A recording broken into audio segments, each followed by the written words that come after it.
Hey guys, welcome to a somewhat windy day here in the garden. I haven't been out here since the last time you guys saw me out here. So today, especially because it rained yesterday, we are looking for the sprouts of all of the seeds that we planted.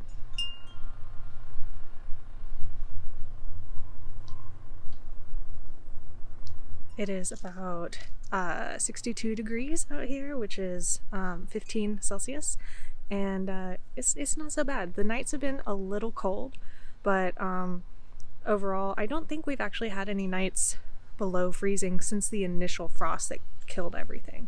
It's been warm enough. The lemongrass is sitting here trying to regrow. I think I will need to pile even more straw on top of this, especially as it gets colder and starts freezing at night more regularly. Although here in South Carolina, we don't really get super regular freezes. Fava beans are looking great. Flopped over as always, but it seems to not really matter for their growth, and not really seeing evidence of flowers on them yet. But probably very soon, within the next couple of weeks, they will start trying to make flowers if the conditions are right. I'm not actually sure what sort of conditions these guys are looking for to start making flowers, but they are getting to be about the right size to start thinking about doing that. My big brassicas, the ones that survived, are looking pretty good. This is a little baby broccoli head forming here, and over here you see this stick right here? That's a cauliflower. That one absolutely died. This one over here, doing a little better, but definitely struggling still. This one has a teeny tiny little broccoli right in there. These ones all along this row are Waltham variety, which I think is like a really standard broccoli variety to grow. And this one down here at the end is the one that I got the one actually decent sized broccoli head from. Let's take a look at how the offshoots are doing. Oh, that's pretty decent. These are probably about ready to harvest. Like this one especially, you can see how it's starting to kind of spread out and be looser like that. That means that it's about to open up all these little flowers soon. So yeah, these should get eaten, but that's a nice little second harvest from this plant. And then if I leave it, I can continue harvesting the leaves as like a kale substitute. Right on the other side from that broccoli is this one cauliflower that is doing really well. It's got nice big leaves, but I haven't seen any sort of head in the middle yet. Not too worried about that. I think this one is a purple cauliflower, just judging by the tendency of the leaves to be a little purplish.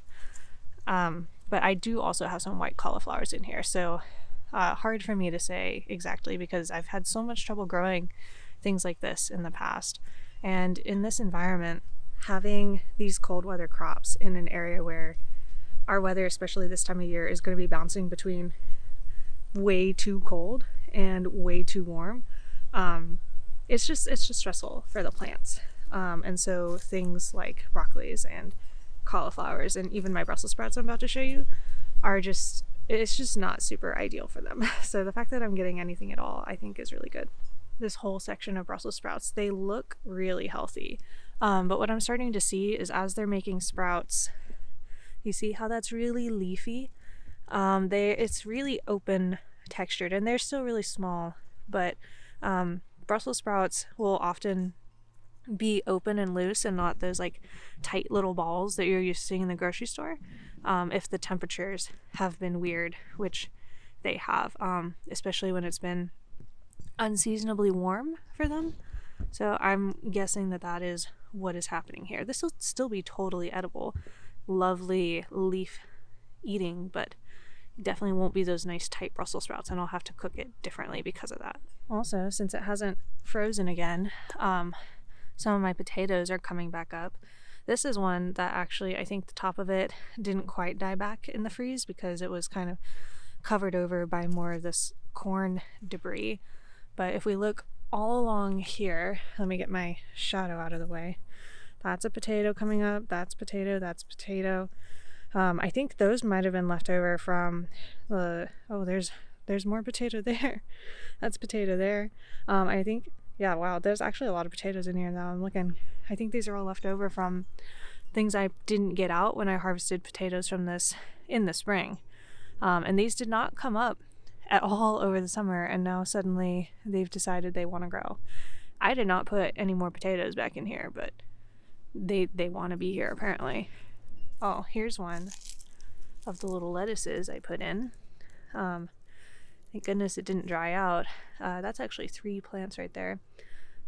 This is a neglected seedling that I then put in the ground and then neglected further, like I didn't water it at all. And we only just got rain yesterday. So this has been in the ground without being watered for basically a week, left to fend for itself. And here it is.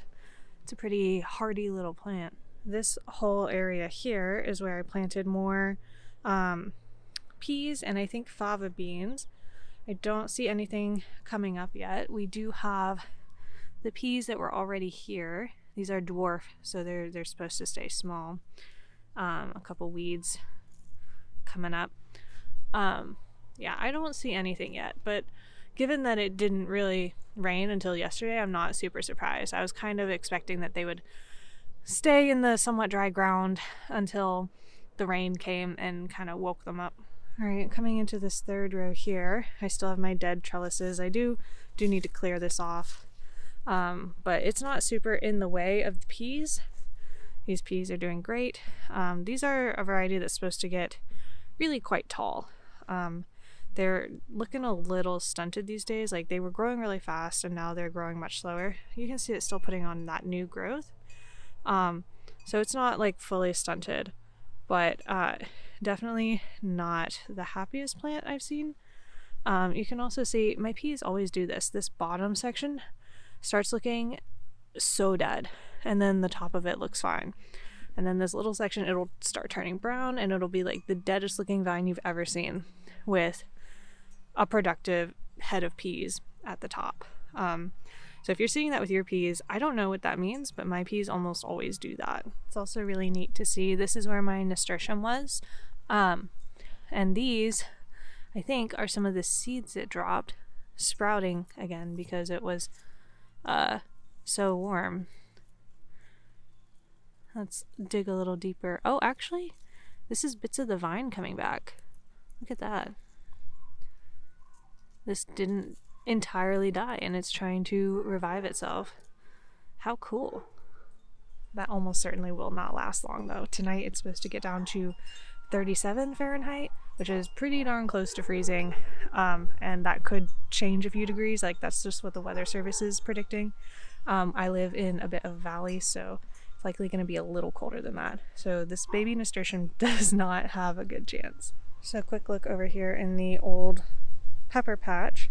I had planted some of my little lettuce seedlings. There's one. Let's see. Is there another one? Yeah, there's one. And there's another one there. I don't know how many of these I planted actually. Maybe you guys know because you watched me do it. Oh, look, there's another one over there. It's very hard to see because it's a red leaf. And these are a couple of the rutabagas that I tried planting so long ago. I tried to plant like an entire section, but we've got like 3. The plants look healthy enough though. Maybe I will still get something out of them. We have another random potato here. Looks like I'm gonna have quite a few potatoes throughout the garden. It is also starting to be wild onion season here. This section has always had a lot of wild onions, and I've been pulling them out. But if you didn't know, the wild onions, if you have them, they are edible. They do taste like onions. They're just like not quite as nice as some of the more cultivated varieties. This section back here where I have, you can barely see the blueberry plant here, one more kind of good looking cauliflower with no head, and a few much tinier Brussels sprout plants. I'm pretty sure these are just a different variety. There's a tag over on that one that says Growinger, but it could also be the reason they're so small compared to the other ones is just this area of my garden doesn't tend to get as much love as the rest of it. It's on the edge. My compost spreading is really inconsistent, so I bet this area is just probably a little more clay and a little less nutritious dirt. We do have some fava beans here though, working on coming up. And you can see evidence of my most recent attempt to add compost in this area. This is like a partially finished compost that I pulled and started putting in between stuff. We'll see how these go. I could maybe do some more work actually making this area nicer for the plants though. And then this whole section right here, I don't think I've put anything here. Probably put quite a bit of garlic and onions here though when the time comes. And the time is soon. November is usually when I plant my garlic. My onion starts are not going to come in until January, but we'll go look at the onion starts that I've been growing myself and kind of try to figure out how long it'll be until those are ready to go in. These right here, like this is starting to be about the size that I would expect to get from from a grower that's setting starts. This is a little small for a start, but that's starting to be about what I would expect. So I've got a few of those in here. Whoops. Yeah, sometimes that happens. And then we've got a bunch of these smaller ones in these cups that are still looking pretty good. They could maybe use a little bit of nutrition, maybe a little bit of fish emulsion. Because I've crowded a bunch into these tiny little pots. But they're doing fine, really. The dill in my pathway is still going strong. I had no idea that it was frost hardy. It lived through the last frost just fine. It is making plenty of new leaves. What a lovely discovery from a volunteer plant. Dill does really well in this time of year, apparently. And the little path lettuces over here, doing really well. This one's really pretty, and this one's kind of starting to get big as well. If we just take a look at the raised beds real quick. My lavender, the flowers kind of died off, but everything else looks pretty good after the freeze. I really wish I had come through and harvested these before the frost kind of killed them, but you know, there's so many other things to be doing in the garden. We've got the curry plant, the parsley doing really well, sage looking spotty but still honestly doing really well. My oregano, I still need to pull from it to dry, but this is like the time to be doing that. And then that was a big gust of wind. Anyway, the thyme, I will likely cut it back pretty significantly even if I don't need all of that, because the plant is just really overgrowing. Over here, everything's still looking nice and green as well. Parsley here, chives here, which are looking absolutely massive. They just flop. We've got some pretty thyme here, and of course the carrots, which are still like kind of almost ready, but not quite. They still could use a little bit more time. My Greek oregano out here trying to escape. I actually want to take some cuttings of this and reroot them and then start trying to use this as ground cover, because this looks like a really beautiful hardy ground cover I could use to start trying to edge out some of this really invasive grass that we deal with. The Bermuda grass is just absolutely insane. Things over here in the berry patch haven't really died back for the winter yet. Like you can see the blueberries. I mean, these didn't really have that many leaves to begin with. These ones that did, their leaves are turning red, and they're getting ready to go dormant. But, you know, strawberries still look barely frost-kissed. You know, the berry bushes lost their berries, but still have most of their leaves. I think they will drop most of these leaves once the cold starts really setting in. I've got a lot of cleanup on that area to do come spring, but it'll shape up pretty nicely, I think. And even if I don't do that good of a job, or I get too busy and can't do it, I think it'll still end up being very productive. It'll just be messy. Okay, and then let's look at the mint plants. These are doing pretty well. I actually bought some mint from the store recently because I was out of town and needed some for a recipe, and the leaves were so much bigger than this. And I wonder if that's because I'm keeping this in a pot, or if it was just a really different variety. There's so many varieties of mint, but you know, these are gonna make it through the winter probably pretty decently. This one looks like it's been sat upon by cats yet again, but making it through.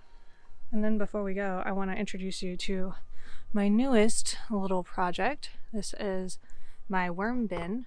You'll see a video come out about that later this weekend, where my friend Danica is helping me put this together. But yeah, I've got worms now. I'm working on worm composting, and I have like a very specific goal for this. In the berry patch, I've been thinking about how tough it was to put fresh compost down around it, because I'm very much trying to have the ground cover be strawberries and be pretty thick, such that the Bermuda grass doesn't really want to grow there. And I've just been thinking about what I can do as far as composting solutions to keep putting nutrients into that area. And I came across a video by Morag Gamble where she was talking about worm towers. And that looks like the perfect solution for this area. Basically, she puts a big pipe in the ground, holes drilled through the bottom, and stuffs food for the worms down through the hole, and keeps it covered and everything. And the worms, she puts red wigglers in there, by the way. They're composting worms, not just the worms in the ground, but the worms come in, they eat the food, and then they take it out and kind of spread out their droppings throughout the area. And I think that that's a really good way to go about it. So I'm cultivating these worms such that I can try that method out and see if that will work for me, because just dumping compost on top and like very tediously like trying to put it under all the strawberry leaves is not going to work for me long term. Not this lazy gardener. So I will link her video below if you guys want to go see what I'm talking about. And you can check back on Saturday for the video where me and my friend Danica teach you how to build this worm bin. As always, if you want to catch up on the garden tours, if you're newer here, you haven't seen them all, I'll leave that playlist for you right here. I come out with a new garden tour every single Wednesday. So until next week, I wish you all happy gardening.